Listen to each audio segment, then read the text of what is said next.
Good morning student. आज का जो हमारा टॉपिक है वो है BSc third year and BSc BEd second year bio के लिए। टॉपिक हम पढ़ रहे थे एंडोक्राइन ग्लैंड्स यानी अंतःस्रावी ग्रंथियां, ठीक है। उसका पार्ट 7 तक हमने पढ़ लिया था। आज हम पार्ट पढ़ेंगे 8 नंबर, यानी एंडोक्राइन ग्लैंड का पार्ट नंबर क्या पढ़ेंगे हम? 8 नंबर पार्ट पढ़ेंगे। 8 नंबर पार्ट के अंदर हम क्या पढ़ेंगे? हार्मोन सीक्रेटेड बाय न्यूरोहाइपोफाइसिस, ठीक है।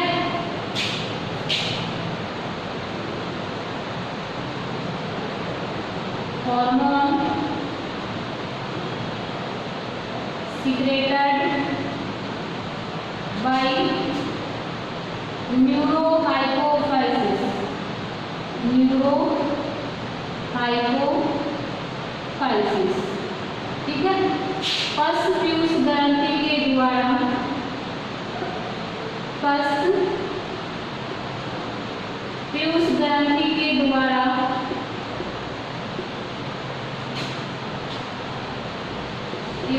स्रावित होने वाले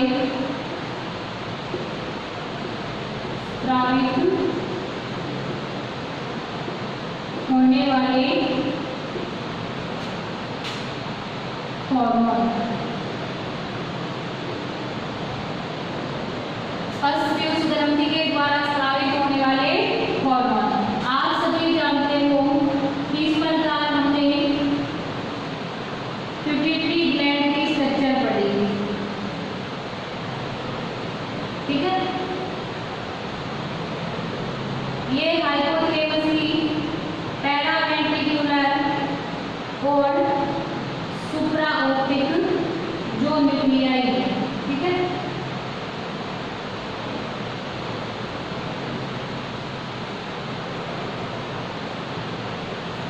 ये कौन सी थी? न्यूरोहाइपोफाइसिस,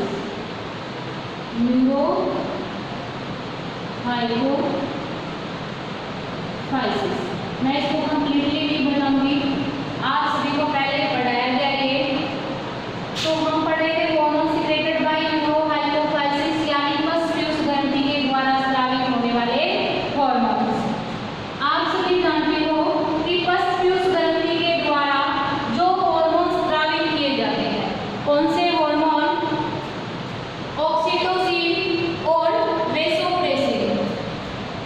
कौन से हार्मोन? ऑक्सीटोसिन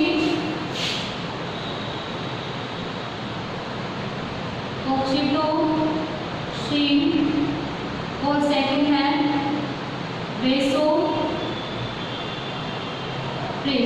ठीक है।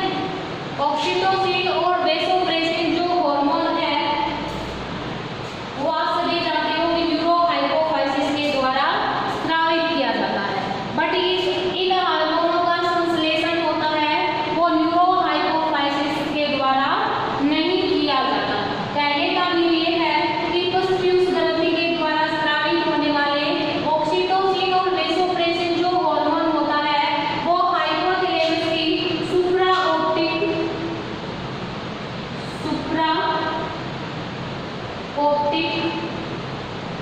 और पेरीवेंट्रिकुलर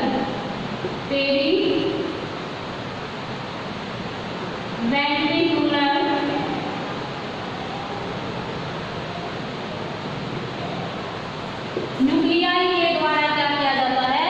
स्रावित किया जाता है। यानी हाइपोथैलेमस की सुप्राओप्टिक और पेरीवेंट्रिकुलर न्यूक्लियाई होती है, वो ऑक्सीटोसिन और वेसोप्रेसिन हार्मोन का क्या करती है? संश्लेषण करती है। और इन न्यूक्लियाई की जो शाखाएं यानी जो तंतु होते हैं या फिर तंत्रिका की जो शाखाएं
इसके अलावा रक्त आयतन में कमी,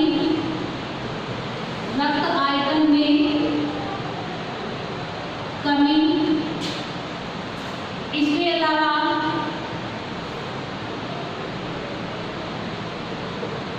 निकोटीन आदि के कारण वेसोप्रेसिन के स्रावन में क्या हो जाती है, वृद्धि हो जाती है। वेसोप्रेसिन के स्रावन में क्या होती है, वृद्धि होती है। मानसिक दाब, रक्त आयतन में कमी और निकोटीन की जो मात्रा होती है उसके कारण जो वेसोप्रेसिन हार्मोन होता है उसका अधिक मात्रा में क्या किया जाता है, स्रावन किया जाता है। कौन से हार्मोन का, वेसोप्रेसिन हार्मोन का। बल्कि मानसिक दाब, मानसिक दाब, रक्त आयतन में, रक्त आयतन में वृद्धि,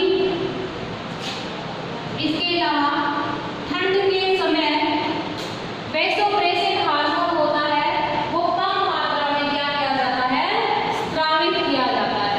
दोनों ही बातें ध्यान में रखना कि मानसिक दाब, रक्त आयतन में कमी, निकोटीन की मात्रा आदि के कारण जो वेसोप्रेसिन हार्मोन होता है वो अधिक मात्रा में स्रावित किया जाता है।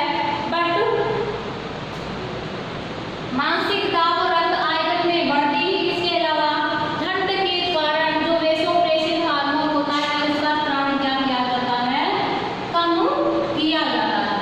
जिसकी वजह से जो ठंड के कारण जो व्यक्ति होता है बार बार यूरिन का क्या करता है, उत्सर्जन करता है, क्योंकि वेसोप्रेसिन हार्मोन कम मात्रा में स्रावित होने के कारण जल का पुनः अवशोषण नहीं हो पाता, जिसके कारण मूत्र का जो आयतन होता है वो क्या हो जाता है, बढ़ जाता है और व्यक्ति बार बार मूत्र का क्या करता है, उत्सर्जन करता है। ठीक है, अब देखिएगा न्यूरोहाइपोफाइसिस के द्वारा मुख्य रूप से दो हार्मोनों का क्या किया जाता है, स्रावन किया जाता है। कितने हार्मोनों का स्रावन किया जाता है, दो हार्मोनों का स्रावन किया जाता है। फर्स्ट होता है ऑक्सीटोसिन या पाइटोसिन, सेकंड है एडीएस या एडीएस। एडीएस की फुल फॉर्म क्या होगी, anti diuretic, anti diuretic hormone. ADS की फुल फॉर्म क्या होगी, arginine, arginine vasopressin, vasopressin hormone.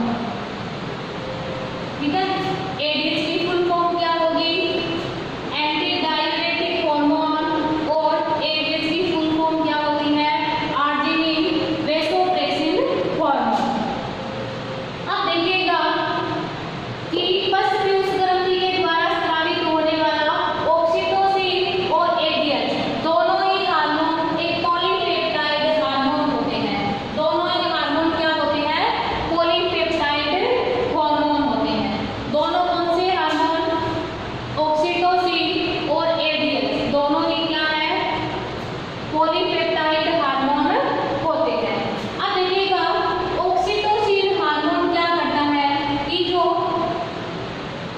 स्तन ग्रंथियों की कूपिकाएं होती हैं, क्या होती है, कूपिकाएं, उनके चारों ओर मौजूद मायो एपिथेलियल सेल, मायो एपिथेलियल सेल में स्पूंजन की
वो गर्भावस्था पूर्ण होने के पश्चात प्रसव पीड़ा उत्पन्न करने का क्या करता है, कार्य करता है। यानी लेबर पेन उत्पन्न करने का कार्य कौन सा हार्मोन करता है, ऑक्सीटोसिन हार्मोन करता है।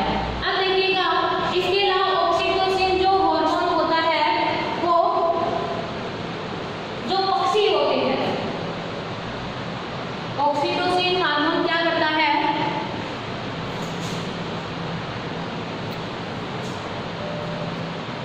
देखिए ऑक्सीटोसिन हार्मोन होता है वो पक्षियों में, किसमें, पक्षियों में कवच ग्रंथियों, कवच ग्रंथियों, इसके अलावा जो वेजाइना होती है यानी योनि होती है,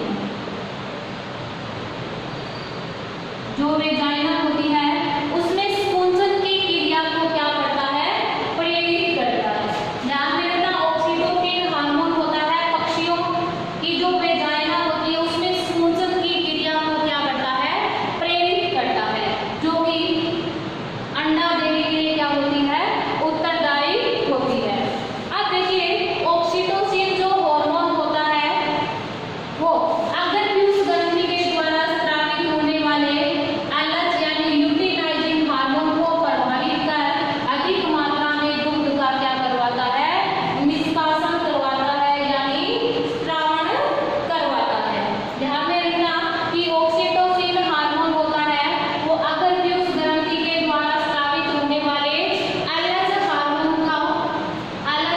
का विरोध कर या इसे प्रभावित कर अधिक मात्रा में दूध का क्या करवाता है, निष्कासन यानी स्रावण करवाता है, स्रावण करवाता है। इस कारण से दुग्ध निष्कासन हार्मोन या फाइटोसिन हार्मोन भी कहा जाता है।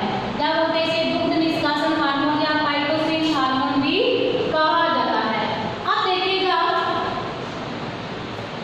इस ऑक्सीटोसिन हार्मोन को लव हार्मोन भी बोला जाता है। ऑक्सीटोसिन हार्मोन को क्या बोलते हैं, लव हार्मोन भी बोला जाता है। एक बात और ध्यान में रखिए कि ऑक्सीटोसिन जो भैंस वगैरह होती है, ठीक है, भैंस गाय, उनमें दुग्ध निष्कासन के लिए जो इंजेक्शन दिया जाता है वो किसका दिया जाता है, ऑक्सीटोसिन हार्मोन का इंजेक्शन दिया जाता है। यानी गाय और भैंस की जो स्तन ग्रंथियां होती है उससे दूध निष्कासन के लिए इस भैंस या गाय को जो इंजेक्शन दिया जाता है वो किस हार्मोन का दिया जाता है, ऑक्सीटोसिन हार्मोन का दिया जाता है।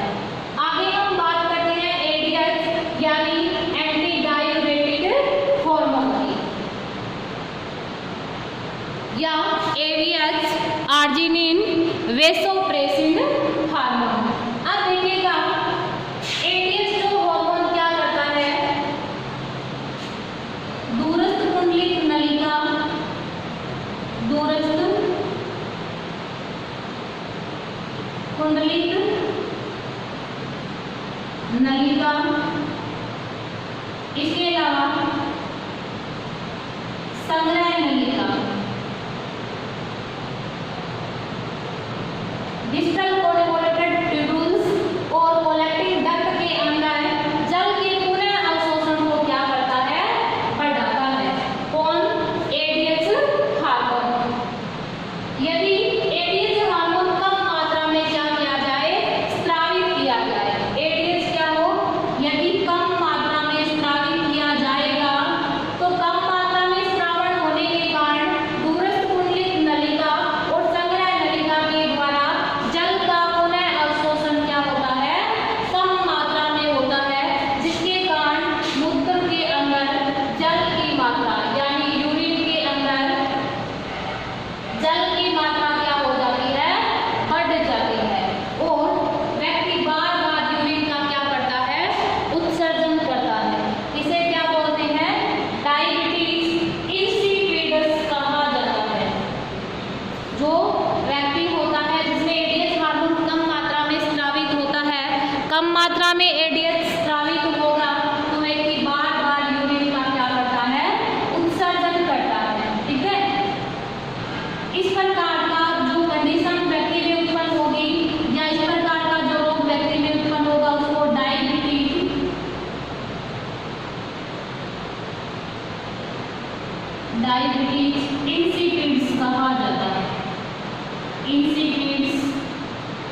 कहा जाता है। अगर बात करें एडीएच जो हार्मोन होता है, एडीएच जो एडीएच हार्मोन होता है यदि अधिक मात्रा में स्रावित हो, यानी फर्स्ट फ्यूज ग्रंथि के द्वारा एडीएच हार्मोन अधिक मात्रा में स्रावित होता है तो क्या होता है कि दूरस्थ कुंडली नलिका और संग्रह नलिका के द्वारा जल का अवशोषण अधिक मात्रा में किया जाता है। अधिक मात्रा में जल का अवशोषण होने के कारण जो यूरिन होता है वो क्या हो जाता है, सांद्र हो जाता है। क्या हो जाता है, सांद्र हो जाता है। और इसके अलावा एक बात भी आप लोग ध्यान में रखना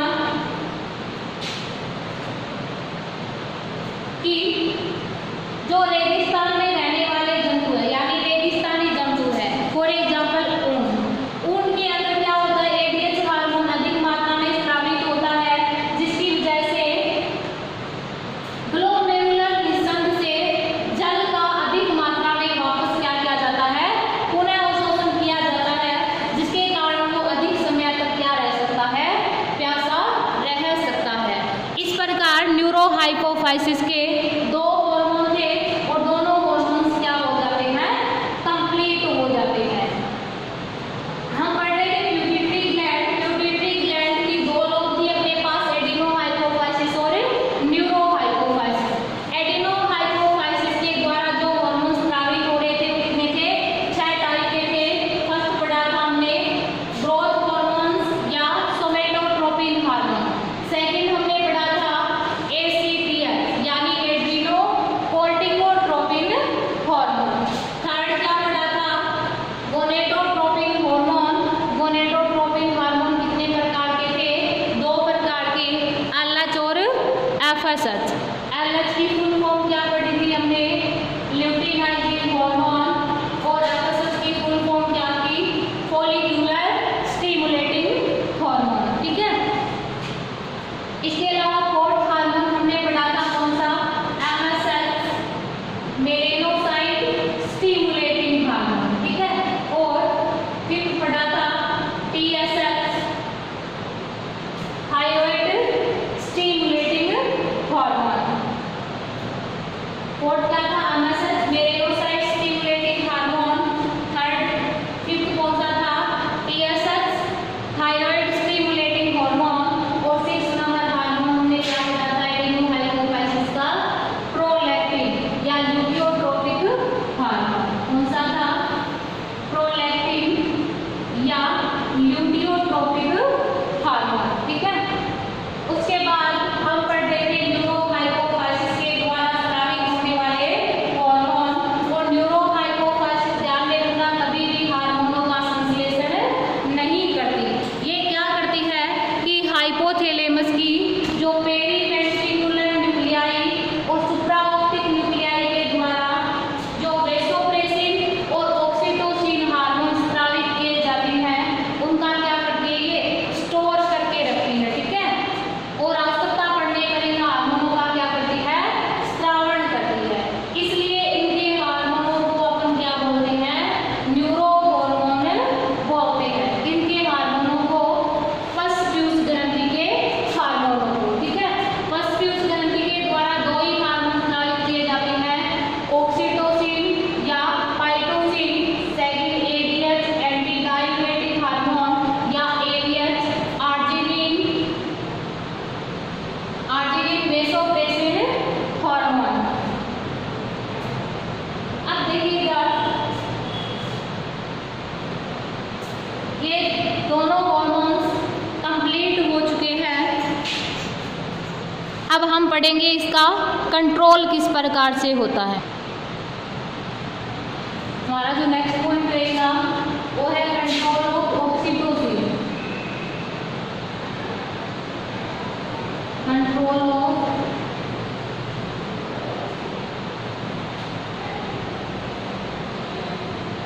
ऑक्सीटोसिन